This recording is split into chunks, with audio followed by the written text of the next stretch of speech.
മണ്ണുകൊണ്ട് നിർമ്മിച്ചിട്ടുള്ള ഇന്ത്യയിലെ ഏറ്റവും വലുതും ഏഷ്യയിലെ ഏറ്റവും വലിയ രണ്ടാമത്തെ അണക്കെട്ടുമാണ് ബാണാസുര സാഗർ. 2017 രാജ്യത്തെ ആദ്യത്തെ ഫ്ലോട്ടിംഗ് സോളാർ പ്ലാന്റ് സ്ഥാപിച്ചാണ് ബാണാസുര സാഗർ വാർത്തകളിൽ ഇടം നേടിയത്.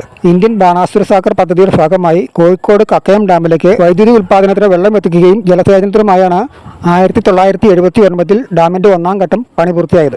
ഡാമിന്റെ മുകൾ ഭാഗത്തും സോളാർ പാനൽ സ്ഥാപിച്ചിട്ടുണ്ട്. വൈദ്യുതി പ്രതിസന്ധിയെ നേരിടാൻ പാരമ്പര്യേതര ഊർജ്ജ സ്രോതസ്സുകൾ ഉപയോഗപ്പെടുത്തുന്നതിൽ ബാണാസുര സാഗർ മാതൃകയാവുകയാണ്. പശ്ചിമഘട്ടത്തിൽ കബനി നദിയുടെ പോഷക നദിയായ കരമൻതോടിന് കുറുകെ 1 കിലോമീറ്ററോളം നീളത്തിൽ വലിയ പാറകളും കല്ലും മണ്ണും ഉപയോഗിച്ചാണ് ഡാമിന്റെ നിർമ്മാണം.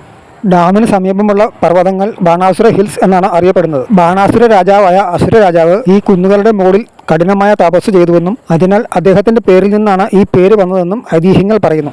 പ്രകൃതി രമണീയമായ മലനിരകൾ സാഹസിക സഞ്ചാരികളെ ആകർഷിക്കുന്നു. കൽപ്പറ്റയിൽ നിന്നും ഏകദേശം 15 കിലോമീറ്റർ അകലെ പടിഞ്ഞാറത്തറ പഞ്ചായത്തിലാണ് ബാണാസുര സാഗർ അണക്കെട്ട് സ്ഥിതി ചെയ്യുന്നത്. ഈ ഡാമിന്റെ പണി പൂർത്തിയായെങ്കിലും ബാണാസുര സാഗർ പദ്ധതി ഇനിയും പൂർത്തിയായിട്ടില്ല. വയനാട് ജില്ലയിലെ പ്രധാന വിനോദസഞ്ചാര കേന്ദ്രമാണ് ബാണാസുര സാഗർ അണക്കെട്ട്.